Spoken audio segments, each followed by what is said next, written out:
It's 8 p.m. on Thursday, and you're right in time for Metropole Debrief. My name is Ndiro Oganga.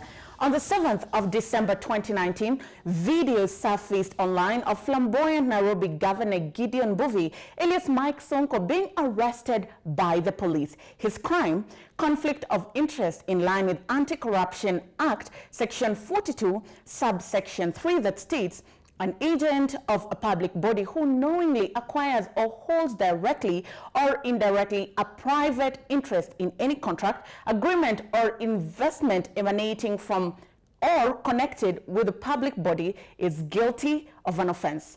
Coupled with a series of all the negative headlines about the county making wave, to say the least, the county looks like it's in chaos. So tonight, we seek to find out what is the state of Nairobi County, the cause of its deterioration, and what the reverse matrix will entail. A very good evening to you and welcome to Metropole Debrief.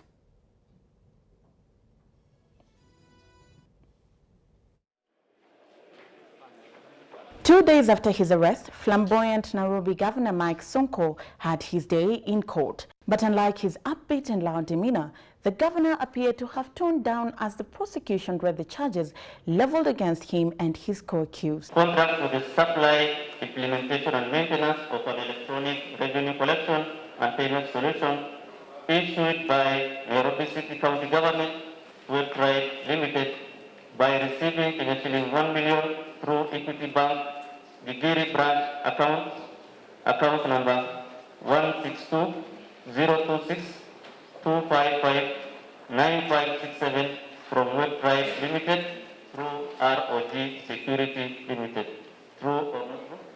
Here, Sonko was represented by a battery of lawyers comprising of Senator Mutula Kilonzo, Senator Kipchumba Murkomen, and Cecil Miller. The prosecution, in their plea to the magistrate, argued that all of the co-accused be granted bail with the exception of Mike Sonko. The prosecution cited obstruction of justice and flight risk tendencies displayed by the governor during his arrest last Friday. On Friday, the 6th of December 2019, the first accused attempted to escape from the jurisdiction of this court, but was later arrested in Voi Town. This, Your Honor, submit is a clear manifestation that the first accused person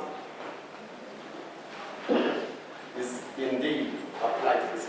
Sonko's defense team, led by Cecil Miller, countered the accusation by questioning how a convicted man was given a clean bill of health by the government to vie for office. He had not received any notification to present himself to any police station. In fact, he was actually on his normal day-to-day business, on his way to Mombasa, when he was apprehended at Voi.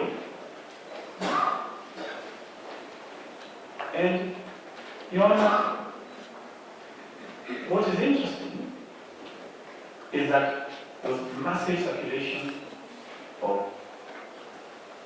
clips by some media personalities who were together with the arresting officers, but the clips do not show what happened prior to his car being stopped at Voi. They only show what happened when he was about to board the helicopter, the police helicopter. So, Your Honor, what is... Upon hearing prayers from both sides, the prosecution and the defense, Chief Magistrate Douglas Ogoti ruled that Sonko should get medical attention ahead of the bail ruling on Wednesday. The court will try to deliver its ruling on Wednesday 11th of this month. The accused will be remanded in custody.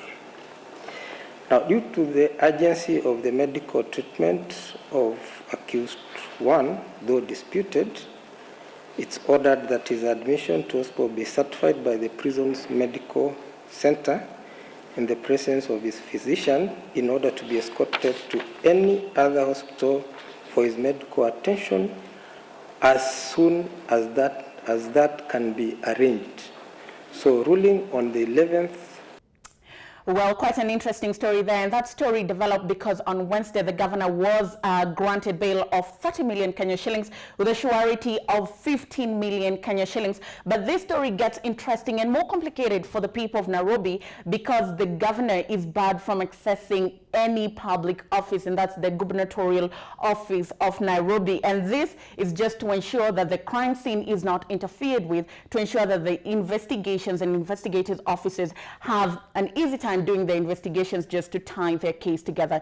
And this is not the only story, or rather the only controversy that has hit Nairobi. Nairobi has had quite a number of challenges. You could say the county has had a spree of challenges in the past 3 months. We can start with flooding in Nairobi, as it currently is the rainy season. The county has been characterized by flooding, with the central business district being amongst the areas that flood, making movement of people and goods difficult. Now, among the areas that have been hard hit by these floods are the Lord Errol Grill in Runda, which is a restaurant that closed because of flooding.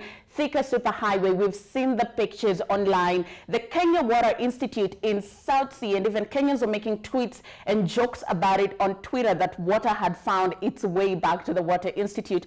Or Jijo Road, among many other places. Now, this flooding problem speaks to the perennial problems of poor drainage system in the country and the county year in, year out. And flooding is not just a unique problem this year. Every season that it rains in Nairobi, we've seen it on the news, we've seen it on the headlines. If you log on to social media, you'll equally see that every rainy season, it's either houses are flooding, cars are swept away, and Kenyans are unable to move because roads are full of water. Now, in terms of health, on the 11th of November, a strike notice by the Kenya Union of Clinical Officers, KUCO, and the Kenya National Union of Nurses, Nairobi, was issued. Now, branch officials accused the county of reneging on its promise to promote health workers. This paralyzed health services in county hospitals as patients were turned away due to no personnel to attend to them. Now, upon complaints by Nairobians over poor services, the county government, went ahead and approved the promotion of 2,152 health workers across all cadres at a cost of 99 million in the first phase, further promising that all health officers whose job titles do not match with their current designation will be redesignated. Now, this makes it also very complicated for people working in the health sector in Nairobi County, because they were complaining through their leadership that for over 9 years of devolution, they have not been promoted, and their peers about 4 or 5 job groups ahead of them. And this complicates the issue way further, because it means even if a doctor has enhanced their education, they cannot advance and work in areas of their specialization. We saw a case of a nurse who said she is an ICU nurse but works at a dispensary in one of the wards in Nairobi, which complicates the whole issue and also puts the health of Nairobians at risk, because they cannot get the help that they deserve when they go to look for it. Now, if we move on to the finances, in the fiscal year 2019-2020, the government allocated roughly 335 billion to Nairobi County. Now, among the counties that got the highest allocation, 335 billion was the allocation to all counties. Nairobi got about 16 billion. Kenya shillings, okay? Now, that is the biggest allocation for any county to receive. However, this gets really interesting, because if you look down below, you'll see expenditure. Expenditure is the cost that the county will incur. Nairobi County has an expenditure budget of about 9.3 billion Kenya shillings, which is way over the allocation. And this speaks to just fiscal management and also the priorities of the county. If expenditure is taking up over half of the budget, you're left with little or almost nothing to do development with. And also among the counties that did not exhaust their development kitty, Nairobi is one of them. Now, this goes to speak about, it just shows a lot about the fiscal policy in Nairobi County. It talks about the place that Nairobi is, fiscal planning, and their priorities. We all know Nairobi is the engine of Kenya's economy, generates about 70% of this country's GDP, and hence this city has to function and function properly. And that is why tonight we seek to find out what is truly ailing the development of Nairobi and how can it catch up, match up, and take lead once again. See you after the break for a sit down with an economic analyst to put these things into perspective.